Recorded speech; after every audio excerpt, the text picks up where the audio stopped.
Everyone welcome back to my foundation classes your any time classroom. तो guys 8:30 बज चुका है और 8:30 बजे डेली लगाते हो आप लोग एक सेट, ठीक है, जिसमें होते हैं 100 क्वेश्चंस।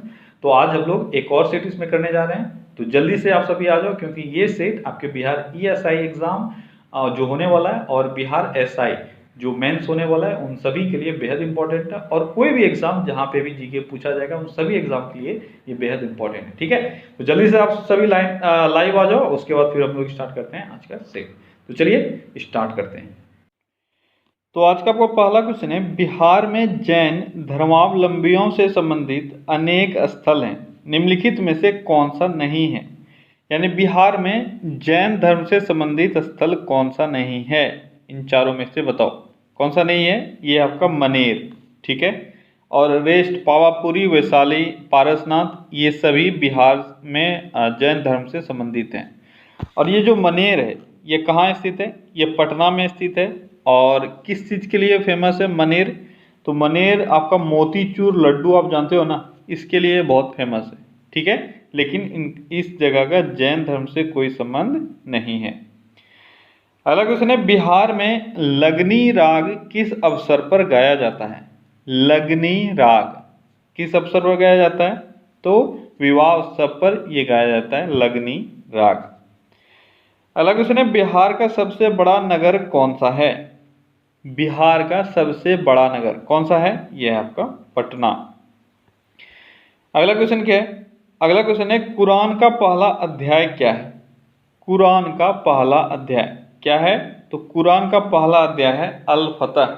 कौन सा अध्याय है कुरान का पहला, अल फतह। अगला क्वेश्चन है, बिहार में सीतामढ़ी जिले सीता जी की जन्मस्थली माना जाता है, यहाँ कौन सा मेला आयोजित होता है। तो सीतामढ़ी जो कि सीता जी का जन्मस्थली माना जाता है, यहाँ पे कौन सा मेला आयोजित होता है। कौन सा मेला आयोजित होता है यहाँ पे, तो यहाँ पे प्रत्येक वर्ष आयोजित होता है जानकी नवमी मेला। कौन सा, जानकी नवमी मेला। अगला क्वेश्चन है, निम्नलिखित में से एक भूमिगत जल क्रिया का परिणाम नहीं है। यानी कौन सा एक भूमिगत जल क्रिया का परिणाम नहीं है, यानी कौन सा ये स्ट्रक्चर जो है ये भूमिगत जल के द्वारा नहीं बनाया जाता है। तो कौन सा है वो है आपका दंतुर तट यानी फियोर्ड, ठीक है। फियोर्ड के बारे में आपको पता होना चाहिए, ये ग्लेशियर से बना हुआ एक लैंडफॉर्म है, ठीक है, और ये अंडरग्राउंड वाटर का नहीं है। रेस्ट जो भी आपको याद रखना है क्या क्या है, स्टेलेकाइट, स्टेलेगमाइट और सिंकहोल, ये सारे जो स्ट्रक्चर्स हैं यह अंडरग्राउंड वाटर द्वारा बनता है, ठीक है। अगला क्वेश्चन है, सत्रीय नृत्य भारत के किस प्रदेश का शास्त्रीय नृत्य है। ध्यान देना है, यहाँ पे एक है सत्रीय और ये है शास्त्रीय। तो सत्रीय नाम है उस नृत्य का, आपको बताना है किस प्रदेश का ये शास्त्रीय नृत्य है। किस प्रदेश का है, यह है असम का शास्त्रीय नृत्य। अगला क्वेश्चन है, वैदिक युग में राजा अपनी जनता से जो कर वसूला करते थे उसे क्या कहते थे। यानी वैदिक युग में कर को क्या कहा जाता था, टैक्स को क्या कहा जाता था। तो वैदिक युग में टैक्स को बलि के नाम से जाना जाता था। अगला क्वेश्चन है, चपचार कूट त्योहार किस प्रदेश में मनाया जाता है। चपचार कूट त्योहार, तो चपचार कूट त्योहार जो है यह मिजोरम में मनाया जाता है। अगला क्वेश्चन है, इंडियन नेशनल कांग्रेस का तीसरा अधिवेशन कहाँ आयोजित हुआ था। इंडियन नेशनल कांग्रेस का तीसरा अधिवेशन, ना तो आपसे पहला पूछा गया है ना दूसरा पूछा गया है, तीसरा अधिवेशन पूछा गया है कहाँ आयोजित हुआ था। तो तीसरा अधिवेशन जो है जल्दी बताओ कहाँ आयोजित हुआ था। पहला आपको पता है मुंबई में हुआ था, ठीक है, कब हुआ था 1885 में। तीसरा कहाँ हुआ था, तो तीसरा हुआ था मद्रास में, ठीक है। कहाँ हुआ था तीसरा, तीसरा मद्रास में आयोजित हुआ था। क्लियर है। अगला क्वेश्चन है, अधिकांश चोलकालीन मंदिर किस देवी या देवता को समर्पित है। तो अधिकांश चोलकालीन मंदिर जो है यह किस देवी या देवता को समर्पित है। तो ये अधिकांश चोलकालीन मंदिर शिव धर्म को यानी शिव जी को समर्पित है, ठीक है। अगला क्वेश्चन क्या है, संगीत के क्षेत्र में ताना रीरी पुरस्कार किस सरकार द्वारा दिया जाता है। ताना रीरी पुरस्कार, किस सरकार द्वारा दिया जाता है, ये आपको बताना है। तानारीरी पुरस्कार, तो तानारीरी पुरस्कार ये गुजरात सरकार के द्वारा दिया जाता है। अगला क्वेश्चन है, केंद्रीय मंत्रिपरिषद के विरुद्ध अविश्वास प्रस्ताव कहाँ प्रस्तुत किया जा सकता है? अविश्वास प्रस्ताव मंत्रिपरिषद के विरुद्ध कहाँ लाया जा सकता है? कहाँ लाया जा सकता है? तो ये केवल लोकसभा में लाया जा सकता है। ठीक है। अगला क्वेश्चन है, गुजरात में हरिजन आश्रम की स्थापना गांधी जी ने किस वर्ष की थी? हरिजन आश्रम की स्थापना, देखो ये वही आश्रम है जिसको आप साबरमती आश्रम के नाम से भी जानते हो। ठीक है, उसी को हरिजन आश्रम भी कहा जाता था। तो इसकी स्थापना गांधी जी के द्वारा कब की गई थी? तो ये 1917 में की गई थी। अगला क्वेश्चन है, राजस्थान का किशनगढ़ स्कूल किसके लिए प्रसिद्ध है? राजस्थान में एक स्कूल है किशनगढ़ स्कूल, आपको बताना है किस चीज़ के लिए प्रसिद्ध है। तो किशनगढ़ स्कूल राजस्थान का चित्रकला के लिए प्रसिद्ध है। अगला क्वेश्चन है, सौर मंदिर किस प्रदेश में है? सौर मंदिर किस प्रदेश में है? तो सौर मंदिर कहाँ है? सौर मंदिर है तमिलनाडु में। अगला क्वेश्चन है, निम्नलिखित में क्या राजस्थान में नहीं है? इन चारों ऑप्शंस में से आपको बताना है राजस्थान में कौन सा चीज़ नहीं है। तो राजस्थान में क्या नहीं है? नरवर किला नहीं है। ठीक है, नरवर किला ये राजस्थान में नहीं है, और रेस्ट जो भी हैं ये सब राजस्थान में है।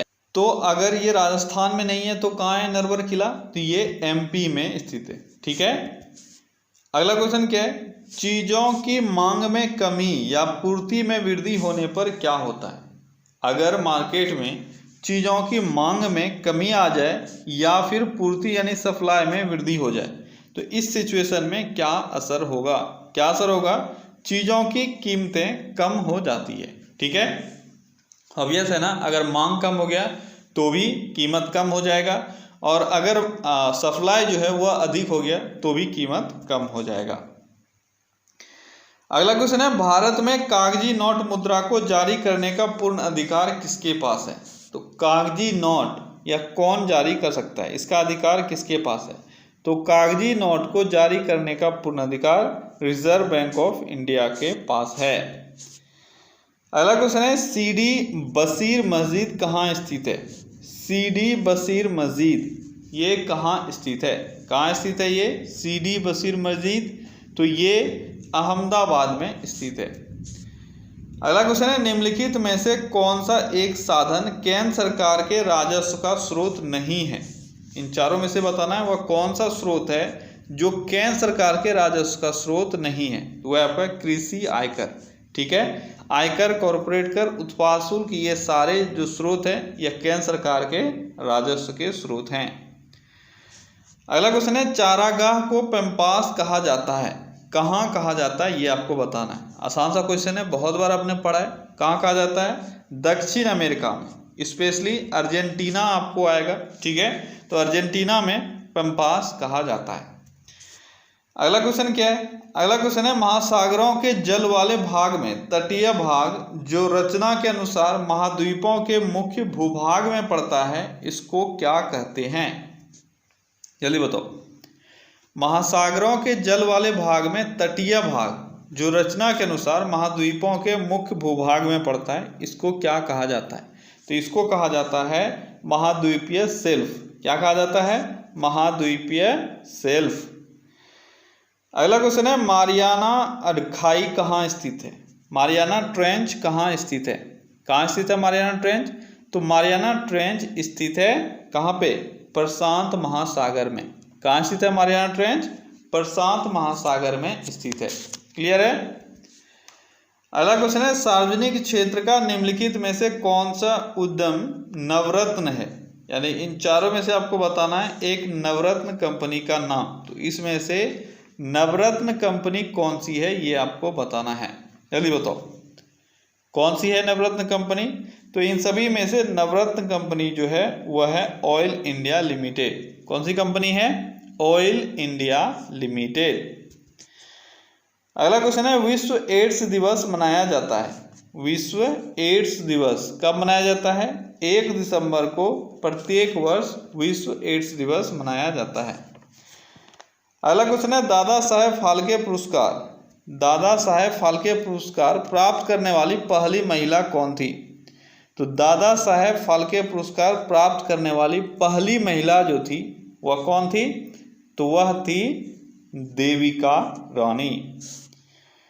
अगला क्वेश्चन है, निम्नलिखित कलाकारों में से meandering pastures of memories, meandering pastures of memories यह पुस्तक किसने लिखा है? तो किसके द्वारा लिखा गया ये बुक? तो ये बुक लिखा गया है शोभना नारायण के द्वारा। किसके द्वारा? शोभना नारायण के द्वारा। अगला क्वेश्चन है, निम्नलिखित में पंजाब का कौन सा शहर पहले रामदासपुर के नाम से जाना जाता था? रामदासपुर, इस नाम से पहले किस शहर को जाना जाता था? तो इस नाम से पहले अमृतसर को जाना जाता था। क्या? रामदासपुर। अगला क्वेश्चन है, प्रतिवर्ष उपभोक्ता दिवस कब मनाया जाता है? उपभोक्ता दिवस कब मनाते हैं प्रतिवर्ष? तो प्रतिवर्ष उपभोक्ता दिवस मनाया जाता है 15 मार्च को। अगला क्वेश्चन है, भारतीय रिजर्व बैंक के मुक्त बाजार प्रचलन का क्या तात्पर्य है? भारतीय रिजर्व बैंक के मुक्त बाजार प्रचलन का क्या तात्पर्य है? क्या तात्पर्य है इसका? इसका तात्पर्य है प्रतिभूतियों का व्यापार। ठीक है। अगला क्वेश्चन है, बड़ा इमामबाड़ा कहाँ स्थित है? बड़ा इमामबाड़ा कहाँ स्थित है? तो बड़ा इमामबाड़ा लखनऊ में स्थित है। कहाँ स्थित है? लखनऊ में। अगला क्वेश्चन है, किस क्षेत्र में उस्ताद बिस्मिल्लाह खां ने प्रसिद्धि पाई है? बिस्मिल्लाह खां नाम आप सभी जान रहे हो, किस क्षेत्र से संबंधित है? तो ये शहनाई वादक हैं। ठीक है। अगला क्वेश्चन है, 16 महाजनपदों के युग में मथुरा इनमें से किसका राजधानी था? जल्दी बताओ, मथुरा किसकी राजधानी थी? तो मथुरा जो थी वह सूरसेन की राजधानी थी। सूरसेन महाजनपद की राजधानी कहाँ थी? ये थी मथुरा। अगला क्वेश्चन है, भारत में पहली बोलपट फिल्म कौन सी थी? यानी बोलने वाली फिल्म कौन सी थी? भारत की पहली बोलती फिल्म कौन सी थी? तो भारत की पहली बोलती फिल्म थी कौन सी? ये थी आलम आरा। कौन सी फिल्म थी बोलती? आलम आरा। अगला क्वेश्चन है, सुब्रतो कप का संबंध किस खेल से है? तो सुब्रतो कप का संबंध किस खेल से है? यह है फुटबॉल से। ठीक है। अगला क्वेश्चन है, अंतर्राष्ट्रीय न्यायालय का मुख्यालय कहाँ है? अंतर्राष्ट्रीय न्यायालय का मुख्यालय कहाँ स्थित है? तो ये द हेग में स्थित है, जो नीदरलैंड में है। अगला क्वेश्चन है, डॉक्टर एस राधाकृष्णन निम्नलिखित में से किन पुस्तकों से संबंधित हैं? एस राधाकृष्णन के बारे में आपको बताना है कि कौन कौन सा पुस्तक उनसे संबंधित है। यहाँ पे आपको 4 पुस्तक दिख रहा है, जल्दी से पढ़ो और बताओ कौन कौन सा उनसे संबंधित है। तो पहला पुस्तक क्या है? पहला पुस्तक है an idealist view of life. दूसरा है भागवत गीता। तीसरा है कॉन्क्वेस्ट ऑफ सेल्फ। चौथा है हिंदू व्यू ऑफ लाइफ। आपको बताना है कौन कौन सा पुस्तक एस राधाकृष्णन से संबंधित है। तो यहाँ पे केवल 1 और 4 आंसर होगा आपका, an idealist view of life और दूसरा है हिंदू व्यू ऑफ लाइफ। ये दोनों पुस्तक एस राधाकृष्णन से संबंधित है। अगला क्वेश्चन है, नारा जस्ट डू इट किस ब्रांड या उत्पाद से संबंधित है? जस्ट डू इट यह नारा यानी यह लोगो किस में आपको देखने को मिल सकता है? ये टैगलाइन किसके लोगों में आपको मिल सकता है? तो किस में मिलेगा ये टैगलाइन? ये नाइक कंपनी का टैगलाइन है, जस्ट डू इट। अगला क्वेश्चन है, गोदावरी नदी कहाँ से होकर बहती है? इन जगहों में से आपको बताना है गोदावरी नदी का बहाव क्षेत्र कौन सा है। तो गोदावरी नदी महाराष्ट्र, उड़ीसा व आंध्र प्रदेश से होकर, इन सभी जगहों में से जो भी आपके जगह दिए हुए हैं इन सभी में से महाराष्ट्र, उड़ीसा व आंध्र प्रदेश होते हुए गोदावरी नदी बहती है। ठीक है। अगला क्वेश्चन है, भारतीय संविधान में सामाजिक सुरक्षा व सामाजिक बीमा विषय शामिल है। भारतीय संविधान में सामाजिक सुरक्षा व सामाजिक बीमा विषय शामिल है किस चीज में, किस सूची में? तो किस में शामिल है? तो ये समवर्ती सूची में शामिल है। अगला क्वेश्चन है, शिवाजी के साम्राज्य की राजधानी कौन सी थी? शिवाजी के साम्राज्य की राजधानी, तो शिवाजी का राजधानी कौन सा जगह था? ये था रायगढ़। ठीक है, रायगढ़ शिवाजी के संबंध में अगर बात करें तो ये बहुत ही फेमस जगह था। इनकी राज्याभिषेक भी यहीं पे हुई थी, इनकी राजधानी भी यहीं थी। अगला क्वेश्चन है, निम्नलिखित में कौन भारत का नेपोलियन कहलाता है? आसान सा क्वेश्चन है। समुद्रगुप्त को भारत का नेपोलियन कहा जाता है। ठीक है, किसको कहा जाता है? समुद्रगुप्त को। अगला क्वेश्चन है, भारत में 2 सर्वोच्च शौर्य पुरस्कार कौन कौन सा है? भारत में 2 सर्वोच्च शौर्य पुरस्कार कौन कौन सा है? तो ये है आपका परमवीर चक्र और महावीर चक्र। अगला क्वेश्चन है, हिरोशिमा दिवस मनाया जाता है। हिरोशिमा दिवस प्रत्येक वर्ष मनाया जाता है किस दिन को? तो हिरोशिमा दिवस 6 अगस्त को मनाया जाता है। आपको पता होना चाहिए कि हिरोशिमा और नागासाकी 2 जगह है जहाँ पे बम गिराया गया था। 6 अगस्त को हिरोशिमा पर गिराया गया था और 9 अगस्त को नागासाकी पर गिराया गया था। ठीक है, अगला क्वेश्चन है, किसी देश में रहन सहन के स्तर को दर्शाया जाता है। किसी देश का अगर बात करेंगे तो रहन सहन के स्तर को कहाँ पे दर्शाया जाता है? कहाँ दर्शाया जाता है? तो ये दर्शाया जाता है प्रति व्यक्ति आय में। ठीक है, तो अगर आपको किसी भी शहर का, किसी भी देश का, ठीक है, अगर आपको जानना है कि वहाँ का रहन सहन कैसा है तो आप उस देश का प्रति व्यक्ति यानी पर कैपिटा इनकम देख लो। अगला क्वेश्चन है, निम्नलिखित में से कौन सा राज्य गैर शहतूत यानी नॉन मलबरी रेशम उत्पादित करता है? नॉन मलबरी रेशम उत्पादन करने में प्रथम स्थान किसका है भारत में? जल्दी बताओ कौन सा वो जगह है? तो वह है आपका उड़ीसा। ध्यान रखना है, उड़ीसा में नॉन मलबरी रेशम का बहुत अधिक मात्रा में उत्पादन होता है। ठीक है, अगला क्वेश्चन है, बांग्लादेश की मुद्रा क्या है? तो बांग्लादेश की मुद्रा क्या है? आसान सा क्वेश्चन है, बांग्लादेश में टका चलता है। अगला क्वेश्चन है, सिखों के धार्मिक ग्रंथ गुरु ग्रंथ साहिब में निम्नलिखित में जिसके भजन पाए जाते हैं वह हैं, यानी गुरु ग्रंथ साहिब में आपको किसके भजन मिलेंगे? तो आपको जयदेव के भजन उसमें देखने को मिलेंगे। अगला क्वेश्चन है, निम्नलिखित में क्या मंदिर निर्माण की द्रविड़ शैली है? मंदिर निर्माण की द्रविड़ शैली, इनमें से किसको देखकर आप पता कर सकते हो कि यह द्रविड़ शैली का मंदिर है? क्या है वो है विमान और शिखर। ठीक है, मंदिर का विमान और शिखर देखकर आप बता सकते हो कि यह द्रविड़ कला का मंदिर है। अगला क्वेश्चन है, एनीमोमीटर क्या मापने में काम आता है? एनीमोमीटर किस चीज को मेजर करने में काम आता है? आसान सा क्वेश्चन है, पवन का वेग मापने में एनीमोमीटर काम आता है। ध्यान देना, पवन का दिशा भी आपको दिया हुआ है, तो यहाँ से आप कंफ्यूज हो सकते हो। अगला क्वेश्चन है, हमारे शरीर की किन कोशिकाओं में सबसे कम पुनर्योजी शक्ति होती है? यानी फिर से वह उस अस्तित्व में आ सके जिस अस्तित्व में है, खराब होने के बाद या डिफेक्ट होने के बाद वह वापस से ओरिजिनल स्ट्रक्चर में आ जाए, ओरिजिनल स्थिति में आ जाए। इसका सबसे कम चांस हमारे शरीर में किन कोशिकाओं में होता है? किन कोशिकाओं में होता है? तो ये आपका मस्तिष्क कोशिका। ठीक है, अगर इसको हार्म एक बार हो जाए तो पुराने स्थिति में यह नहीं आ सकती है। अगला क्वेश्चन है, एक आलू कंद को 2 भाग में काटा गया, इनमें से एक भाग के कटे हुए पृष्ठ पर आयोडीन विलय की कुछ बूंदें गिराई गई। इसमें से आपको बताना है कि रंग परिवर्तन क्या देखने को मिल सकता है। अच्छा क्वेश्चन है आपके केमिस्ट्री से, जल्दी बताओ। आलू को काट कर आपने एक भाग पर क्या गिराया है? आयोडीन सॉल्यूशन गिराया है। तो आपको कलर चेंज क्या होगा ये आपको बताना है। क्या होगा? भूरे से नीलाव काला यानी ब्लू ब्लैक कलर में ये बदल जाएगा। ठीक है, अगला क्वेश्चन है, मानव हृदय में कितने वाल्व्स होते हैं? हमारे हृदय में कितने वाल्व्स होते हैं? तो हमारे हृदय में देखो 2 तरह के क्वेश्चन यहाँ से आते हैं, आपको कंफ्यूज नहीं होना है। ठीक है, अगर आपसे पूछा जाए कि कितने हमारे हृदय में कितने पार्ट होते हैं, ठीक है, तो टोटल 4 पार्ट होते हैं। कितना? 4, ठीक है, 2 ऑरिकल और 2 वेंट्रिकल।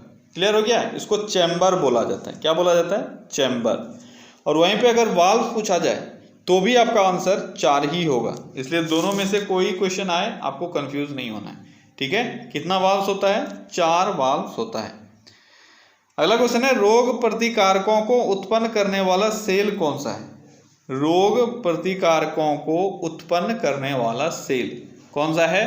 रोग प्रतिकारक क्या हो गया? यानी रोग प्रतिरक्षा जो होता है हमारे शरीर में, ठीक है, यानी इम्यून सिस्टम। तो लिम्फोसाइट है जो इम्यून सिस्टम को क्रिएट करता है। अगला क्वेश्चन है, डायस्टेस एंजाइम का स्रोत है।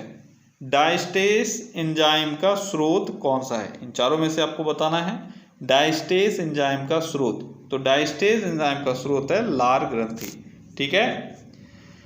अगला क्वेश्चन है, माइकोप्लाज्मा जिस रोग से संबंध है वह निम्नलिखित में से किन अवयवों को प्रभावित करता है?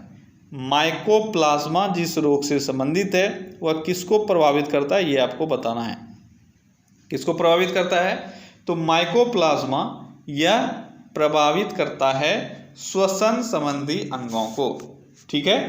माइकोप्लाज्मा किसको प्रभावित करता है? श्वसन संबंधी, जो आपका निमोनिया है, ठीक है, निमोनिया वाला जो भी इस तरह का इन्फ्लेमेटरी डिसीजेस हैं, ठीक है, पेल्विक इन्फ्लेमेटरी डिसीजेस को बोलते हैं, तो वो सारे इससे संबंधित हैं। अगला क्वेश्चन क्या है?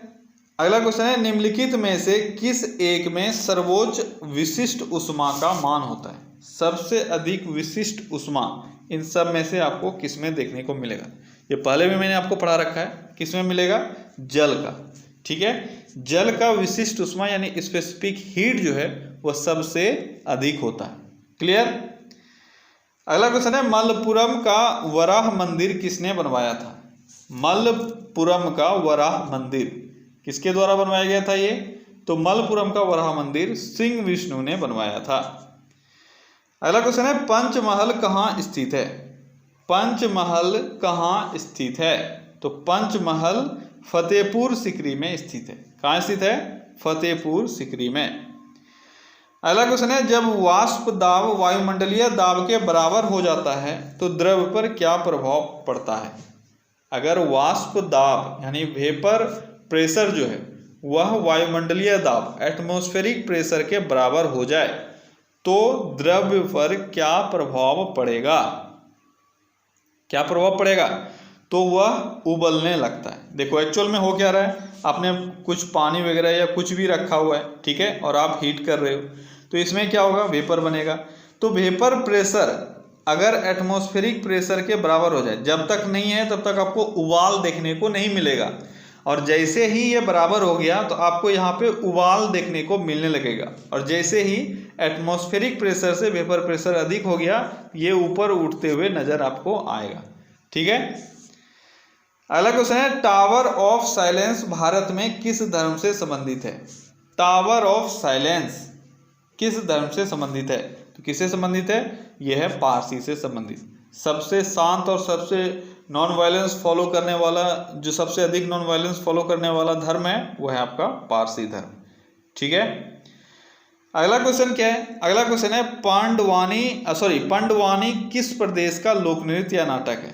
पंडवानी, जल्दी बताओ, किस प्रदेश का लोक नृत्य या नाटक है पंडवानी? तो पंडवानी जो है यह छत्तीसगढ़ का लोक नृत्य या नाटक है, ठीक है। अगला क्वेश्चन है, निम्नलिखित जोड़ों में से किसका मेल सही बैठा है? जो भी आपके ऑप्शंस हैं इसमें से बताना है सही मैच किसका है, किसका सही मैच है यहाँ पे। तो यहाँ पे आप जब देखोगे तो आपको सही मैच जो है वह आपको किसका मिलेगा? टिटनेस बीसीजी, क्या है, राजचमा यानी टीबी, एटीएस, मलेरिया क्लोरोक्वीन, और स्कर्वी जो है वह थायमीन। तो आपको एक ही सही नजर आएगा, वो है सी, ठीक है। इस मलेरिया में क्लोरोक्वीन दवा दी जाती है और ये आपका सही है। क्लियर है? अगला क्वेश्चन क्या है? अगला क्वेश्चन है, भीड़ को तितर बितर करने में पुलिस द्वारा इस्तेमाल की जाने वाली अश्रु गैस क्या है? भीड़ को तितर बितर करने के लिए पुलिस किस गैस का इस्तेमाल करती है?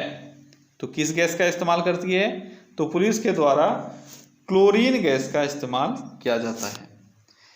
अगला क्वेश्चन है, इंटरनेट के पते में HTTP जो होता है उसका सही फुल फॉर्म क्या है? HTTP क्या होता है? HTTP का फुल फॉर्म तो होता है हाइपर टेक्स्ट ट्रांसफर प्रोटोकॉल। क्या होता है? Hyper text transfer protocol. अगला क्वेश्चन है, निम्नलिखित में से कौन सा एक तत्व है? इन चारों में से बताना एक तत्व कौन सा है। देखने में आपको आसान जरूर लग रहा होगा क्वेश्चन, लेकिन जब आप ऑप्शन देखोगे तो आपको थोड़ा सा डिफिकल्ट महसूस होगा। तो कौन सा वो चीज़ है? वो है आपका हीरा। ठीक है, अब आपको सारा तो एक ही जैसा लग रहा है, माणिक है, नीलम है, पन्ना है, हीरा है, ये सब तो एक ही जैसा है, तो फिर आंसर हीरा क्यों हुआ? देखो एक्चुअल में है क्या, हीरा आप जानते हो यह कार्बन का शुद्ध अपरूप है। ठीक है, इसमें कार्बन पाया जाता है और कुछ नहीं पाया जाता है। और तत्व यहाँ आपसे पूछा जाए, रेस्ट जो भी चीज़ है, ठीक है, ये सब आपके जेम स्टोन्स हैं और इसमें से आपको एक से अधिक चीज़ें मिल सकती है। ठीक है, जैसे नीलम का अगर बात करेंगे तो ये एल्यूमिनियम ऑक्साइड इसमें आपको मिलेगा। ठीक है, लेकिन वहीं पे अगर हीरा का बात करेंगे तो इसमें सिर्फ और सिर्फ आपको कार्बन मिलेगा। क्लियर है?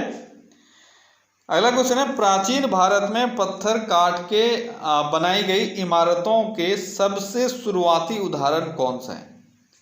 पत्थर काट के जो भी इमारतें बनाई गई है प्राचीन भारत में, आपको बताना है इसके सबसे, इन सभी में से बताना है सबसे पहले संभवतः किसको बनाया गया है? किसको बनाया गया है? ये आपका बराबर की गुफाएं। ठीक है, अगला क्वेश्चन है, कंबोडिया का अंकोर वाट मंदिर किस सिंधु देवता को समर्पित है? अंकोर वाट मंदिर किसको समर्पित है? तो अंकोर वाट मंदिर विष्णु देवता को समर्पित है। अगला क्वेश्चन है, भारत में बनी पहली रंगीन फिल्म कौन सी थी? भारत में बनी पहली रंगीन फिल्म कौन सी थी? ये थी किसान कन्या। अगला क्वेश्चन है, वेदांतम सत्यनारायण किस नृत्य के सर्वश्रेष्ठ गुरु माने जाते हैं? वेदांतम सत्यनारायण किस नृत्य के सर्वश्रेष्ठ गुरु माने जाते हैं? तो कौन सा वो नृत्य है? वो नृत्य है कुचिपुड़ी। ठीक है, कुचिपुड़ी के सर्वश्रेष्ठ गुरु ये माने जाते हैं। अगला क्वेश्चन है, निम्नलिखित में से कौन विषाणु के द्वारा होने वाला बीमारी है? विषाणु के द्वारा होने वाला बीमारी इन सभी में से बताओ कौन सा है? तो विषाणु के द्वारा होने वाला एक बीमारी है, वह है पोलियो। ठीक है, पोलियो विषाणु से होने वाला यानी वायरस से होने वाला एक डिसीज है। ठीक है, अगला क्वेश्चन है, निम्नलिखित में कौन सी बीमारी अस्थि मज्जा को प्रभावित करती है? अस्थि मज्जा यानी बोन मैरो को इसमें से कौन सा बीमारी प्रभावित करेगा? तो यह है लुकेमिया, जो एक तरह का ब्लड कैंसर है। यह अस्थि मज्जा को प्रभावित करता है, जहां पे रेड ब्लड सेल्स का निर्माण होता है। अगला क्वेश्चन है, टॉर निम्नलिखित की इकाई है। टॉर किसकी इकाई है ये आपको बताना है। टॉर किसकी इकाई है? किसकी इकाई है? तो दबाव की इकाई है टॉर, यानी प्रेशर की। ठीक है, प्रेशर का अलग अलग इकाई होता है, अलग अलग यूनिट होता है, जैसे पास्कल है, ठीक है, एटमॉस्फेयर है, और आपका mmHg जो जनरली हम लोग यूज़ करते हैं। जनरली क्या यूज़ करते हैं? mmHg। ठीक है, mmHg ये यूज़ करते हैं। फिर टॉर यूज़ करते हैं, बार यूज़ करते हैं, और भी कुछ यूनिट है जैसे psi। ठीक है, psi का फुल फॉर्म क्या हो गया? जल्दी बताओ अगर किसी को पता हो तो। psi भी हम लोग यूज़ करते हैं। तो psi का फुल फॉर्म होता है पाउंड पर स्क्वायर इंच। क्या होता है? पाउंड पर स्क्वायर इंच। तो ये भी इस्तेमाल किया जाता है। ठीक है, तो ये सारे यूनिट्स हैं किसके? तो प्रेशर के। अगला क्वेश्चन है, निम्नलिखित में कौन से मंदिर में शिव की आराधना नटराज के रूप में की जाती है? तो इन सब में से आपको बताना है कौन सा मंदिर है, कहाँ स्थित वो मंदिर है जिसमें शिव की आराधना जो है वह नटराज के रूप में की जाती है। तो वह कौन से मंदिर है? वह है आपका चिदम्बरम मंदिर। ठीक है, अगला क्वेश्चन है, सैंडलवुड निम्नलिखित में से किसके लिए प्रयोग में लाया जाता है? सैंडलवुड, जिस तरह से आप बॉलीवुड, हॉलीवुड, टॉलीवुड बोलते हो, उसी तरह से सैंडलवुड किसके लिए यूज में लाया जाता है? तो अगर थोड़ा सा आप ध्यान दोगे तो आपको आंसर मिल जाएगा। यह है कन्नड़। ठीक है, कन्नड़ सिनेमा को सैंडलवुड कहा जाता है। कर्नाटक जो सैंडलवुड के लिए बहुत ही फेमस है। ठीक है, तो उसी से आप थोड़ा सा इसको लिंक करो और याद रखो कि सैंडलवुड कन्नड़ सिनेमा को कहा जाता है। अगला क्वेश्चन है, दुनिया की पहली पारंपरिक ज्ञान डिजिटल लाइब्रेरी किस देश में तैयार हो रही है?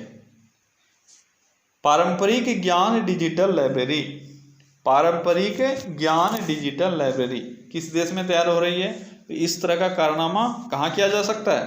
भारत छोड़ के और कहीं किया जा सकता है क्या? तो आपका आंसर है भारत। अगला क्वेश्चन है, प्रसिद्ध रहस्यपूर्ण त्रिमूर्ति सदाशिव कहाँ स्थित है? त्रिमूर्ति सदाशिव ये कहाँ स्थित है? कहाँ स्थित है? तो ये स्थित है एलिफेंटा में। ठीक है। अगला क्वेश्चन क्या है? अगला क्वेश्चन है, विष्णुपुर जो टेराकोटा मंदिर के लिए प्रसिद्ध है किस प्रदेश में है? विष्णुपुर जो टेराकोटा मंदिरों के लिए प्रसिद्ध है वह किस प्रदेश में है? किस प्रदेश में है? तो वह पश्चिम बंगाल में स्थित है। कौन सा जगह? विष्णुपुर। ठीक है। किस लिए फेमस है? टेराकोटा मंदिरों के लिए। क्लियर है। अगला क्वेश्चन है, हाल ही में किसे नासा विशिष्ट सेवा पदक से सम्मानित किया गया है? नासा विशिष्ट सेवा पदक से किसको सम्मानित किया गया है? ये किया गया रंजीत कुमार को। अगला क्वेश्चन है, हाल ही में किसे जम्मू कश्मीर और लद्दाख के संयुक्त उच्च न्यायालय का न्यायाधीश नियुक्त किया गया है? जम्मू कश्मीर और लद्दाख के संयुक्त उच्च न्यायालय का न्यायाधीश किसको नियुक्त किया गया है? ये किया गया है जावेद इकबाल वानी को। ठीक है। अगला क्वेश्चन है, हाल ही में वंदे उत्कल जननी किस राज्य का राज्य गान बना है? तो किसी एक राज्य का राज्य गान अभी हाल ही में बनाया गया है और वो गाना कौन सा है? वंदे उत्कल जननी। आपको बताना है वो कौन सा राज्य है। तो वो राज्य है ओडिशा। अगला क्वेश्चन है, हाल ही में किसे उत्तराखंड की ग्रीष्मकालीन राजधानी बनाई गई है? उत्तराखंड की ग्रीष्मकालीन राजधानी किसको बनाई गई है? तो ये बनाया गया है गैरसैंण को। किसको बनाया गया है? गैरसैंण को। अगला क्वेश्चन है, किस राज्य की सरकार ने हाल ही में प्रवासी श्रमिकों के लिए राज कौशल पोर्टल शुभारंभ किया है? राज कौशल पोर्टल ये किस राज्य के द्वारा शुरू किया गया है? तो ये राजस्थान के द्वारा शुरू किया गया है। अगला क्वेश्चन है, हाल ही में किसने EY world entrepreneur of the year 2020 का खिताब जीता है? EY world entrepreneur of the year 2020 इसका खिताब किसने जीता है? तो किरण M शॉ ने इसका खिताब जीता है। अगला क्वेश्चन है, हाल ही में कौन IIFL फाइनेंस के पहले ब्रांड एम्बेसडर बने हैं? IIFL फाइनेंस के पहले ब्रांड एम्बेसडर कौन नियुक्त हुए हैं? तो अभी हाल ही में रोहित शर्मा को इसका ब्रांड एम्बेसडर नियुक्त किया गया है। अगला क्वेश्चन है, हाल ही में किसे रोमानिया में भारत का अगला राजदूत नियुक्त किया गया है? रोमानिया में भारत का अगला राजदूत कौन नियुक्त हुआ है? तो रोमानिया में भारत का अगला राजदूत राहुल श्रीवास्तव नियुक्त हुआ है। अगला क्वेश्चन है, किस भारतीय को हाल ही में UNDP की goodwill ambassador to the poor बनाया गया है? Goodwill ambassador to the poor किसको बनाया गया है? तो ये बनाया गया है M नेत्रा को। ठीक है। अगला क्वेश्चन है, विश्व खाद्य सुरक्षा दिवस यानी वर्ल्ड फूड सेफ्टी डे हर वर्ष मनाया जाता है। वर्ल्ड फूड सेफ्टी डे हर वर्ष कब मनाया जाता है? ये 7 जून को मनाया जाता है। ठीक है। अगला क्वेश्चन क्या है? अगला क्वेश्चन है, हाल ही में प्रसिद्ध व्यक्तित्व चिरंजीवी सारजा का निधन हुआ। वह किन फिल्मों के मशहूर अभिनेता थे? इंपॉर्टेंट क्वेश्चन है, याद रखना। चिरंजीवी सारजा जिनका भी हाल ही में निधन हुआ, आपको बताना है किस भाषा के वह अभिनेता थे। तो किस भाषा के थे? वह कन्नड़ अभिनेता थे। ठीक है। अगला क्वेश्चन है, हाल ही में हुई घोषणा के अनुसार कहाँ पर दुनिया का सबसे बड़ा प्लेटफॉर्म जो लगभग 1400 मीटर का है वह बनेगा? तो दुनिया का सबसे लंबा प्लेटफॉर्म जो है वह हुबली स्टेशन को बनाया जाएगा। ठीक है। ये हुगली नहीं है, हुबली है, इसका थोड़ा सा ध्यान रखना। अगला क्वेश्चन है, किस राज्य की सरकार ने हाल ही में प्राइवेट नौकरियों में युवाओं को 75% आरक्षण देने की घोषणा की है? तो युवाओं को 75% आरक्षण दिया जाएगा प्राइवेट नौकरियों में भी। किस राज्य में? तो ये राज्य है हरियाणा। ठीक है। ये हरियाणा के द्वारा घोषणा किया गया है। अगला क्वेश्चन है, विश्व महासागर दिवस हर वर्ष मनाया जाता है। विश्व महासागर दिवस हर वर्ष को कब मनाया जाता है? 8 जून को मनाया जाता है। अगला क्वेश्चन है, हाल ही में कौन रिचर्ड डॉकिंस पुरस्कार से सम्मानित होने वाले पहले भारतीय बने हैं? रिचर्ड डॉकिंस पुरस्कार किससे सम्मानित होने वाले पहले भारतीय कौन बने हैं? ये बने हैं जावेद अख्तर। अगला क्वेश्चन है, हाल ही में कौन गरीबी रेखा से नीचे रहने वाले लोगों को फ्री इंटरनेट देने वाला भारत का पहला राज्य बना है? तो जो भी गरीबी रेखा से नीचे रहने वाले लोग हैं उनको फ्री इंटरनेट सेवा दिया गया है। किस राज्य के द्वारा? तो केरल के द्वारा ये सुविधा प्रदान किया गया है। अगला क्वेश्चन है, हाल ही में कौन ट्विटर के नए बोर्ड चेयरमैन बने हैं? ट्विटर के नए बोर्ड चेयरमैन कौन बने हैं? तो ट्विटर के नए बोर्ड चेयरमैन पैट्रिक पिचेट बने हैं। ठीक है। अगला क्वेश्चन है, किस देश को हाल ही में AFC महिला एशिया कप 2022 की मेजबानी मिली है? AFC महिला एशिया कप 2022 इसका मेजबानी किसको मिला है? इसका मेजबानी मिला है भारत को। किसको मिला है? भारत को। अगला क्वेश्चन है, कौन व्यक्ति हाल ही में वाशिंगटन में विश्व बैंक के नए कार्यकारी निदेशक के वरिष्ठ सलाहकार नियुक्त हुए हैं? कौन है वो? वह है राजीव टोपनो। राजीव टोपनो हाल ही में वाशिंगटन में विश्व बैंक के कार्यकारी निदेशक के वरिष्ठ सलाहकार नियुक्त हुए हैं। अगला क्वेश्चन है, किस राज्य की सरकार ने हाल ही में कोविड-19 के प्रति जागरूकता फैलाने हेतु मिशन फतेह अभियान शुरू किया था? मिशन फतेह अभियान ये पंजाब सरकार के द्वारा शुरू किया गया था। ठीक है। तो क्या गाइस, यहाँ आज हमारा 100 क्वेश्चन पूरा होता है। ठीक है, चलिए कल फिर से मिलते हैं अगले सेशन में। Till then take care, bye bye.